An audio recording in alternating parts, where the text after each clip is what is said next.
Hi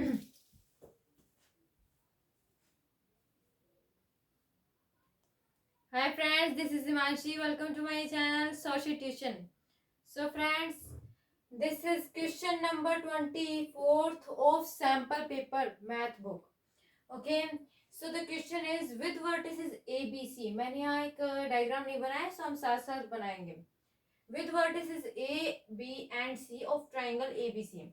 ABC triangle का नाम दे दिए. So सबसे पहले हम triangle बना लेते हैं. This is my triangle. Name A, B and C.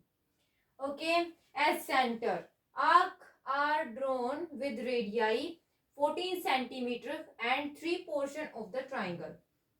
ठीक है. आर्क्स जो होती हैं, आर्क क्या होती हैं? अगर ये ट्राइंगल है तो ये जो है मेरे पास ये होती है आर्क.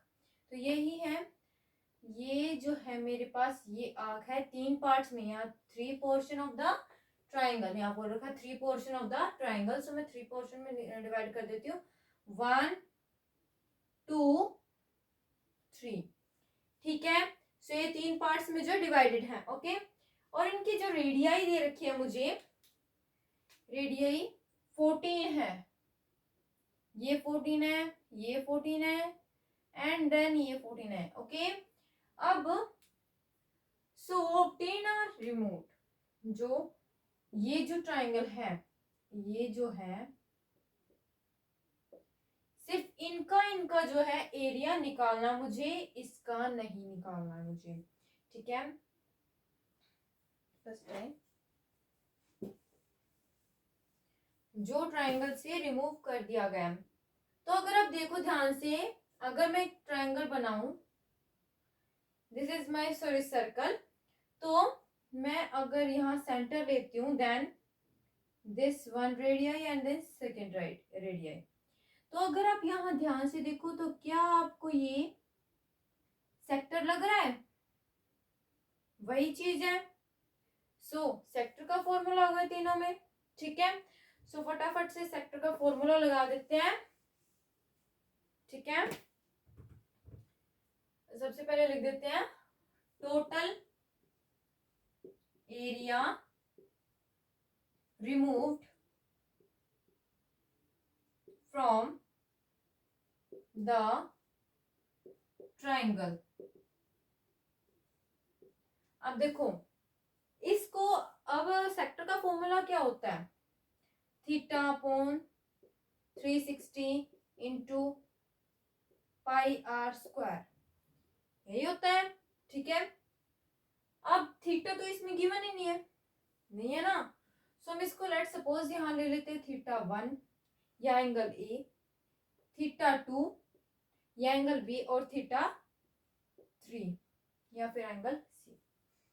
ठीक है. आप कुछ भी ले सकते हो. सो तीनों का निकालना मुझे, पाई आर स्क्वायर थीटा अपॉन 360. मैंने कैसे लिया? अगर मैं इसको इस चीज से मल्टीप्लाई करूंगी तो मेरे पास रिजल्ट क्या आएगा? पाई आर स्क्वायर थीटा अपॉन 360, यही तो आएगा. सो वही मैंने यहाँ कर दिया आसानी से. ठीक है. प्लस में. ठीक है. क्योंकि मुझे टोटल एरिया निकालना, टोटल का मतलब क्या होता है? प्लस. ओके. सो ये हो गया. Then pi are square theta upon 360. ये थीटा 1 था, ये थीटा 2 है, plus pi are square theta 3 upon 360. अब देखिए यहाँ आपको pi are square theta, pi are square upon 360, pi are square upon 360, pi are square upon 360, ये जो है पाई आर स्क्वायर अपॉन 360 तीनों में कॉमन है. सो मैं यहाँ पे कॉमन ही ले लेती हूँ. ओके. अब मल्टीप्लाई में जाएंगे. Theta 1 plus theta 2 plus theta 3. अगर आप ऐसे लेना चाहो, अगर आपने एंगल 1 एंगल 2 ले रखा है, angle A plus angle B plus angle C, या फिर किसी ने ले रखा है एंगल 1 एंगल 2 एंगल 3.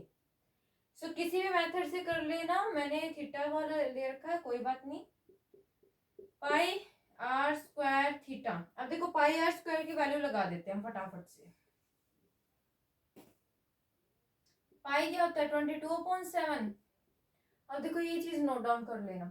अगर क्वेश्चन में गिवन नहीं है कि जो पाई की वैल्यू है 3.14 है, तब तक हम वो यूज नहीं करेंगे। अगर गिवन है तो हम यूज करेंगे, यहाँ पे गिवन नहीं है। ओके, सो फटाफट से सॉल्व करते हैं। आर क्या है, जो रेडियाई दे रखी है 14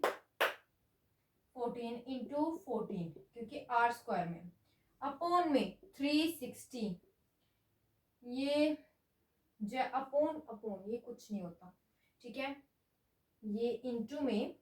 अब देखो आपको क्या पता है, एंगल 1 प्लस एंगल 2 है प्लस एंगल 3, इन तीनों का सम ट्राइंगल में क्या होता है 180 degree, sum of all triangle, sum of angle of all triangle, ठीक है, तो क्या होता है 180 degree, sum of angle in a triangle.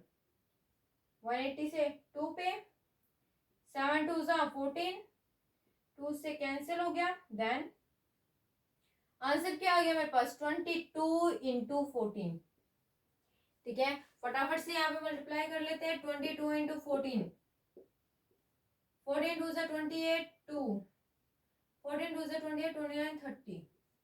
Okay, so my answer is 308। अब देखो यहाँ पे सेंटीमीटर में दे रखा है, क्या दे रखा है, सेंटीमीटर में दे रखा है। सो हम क्या लगाएंगे, सेंटीमीटर स्क्वायर। अगर आप ये चीज नहीं लगाओगे तो आपके मार्क्स कट जाएंगे, ठीक है। So this is the whole question.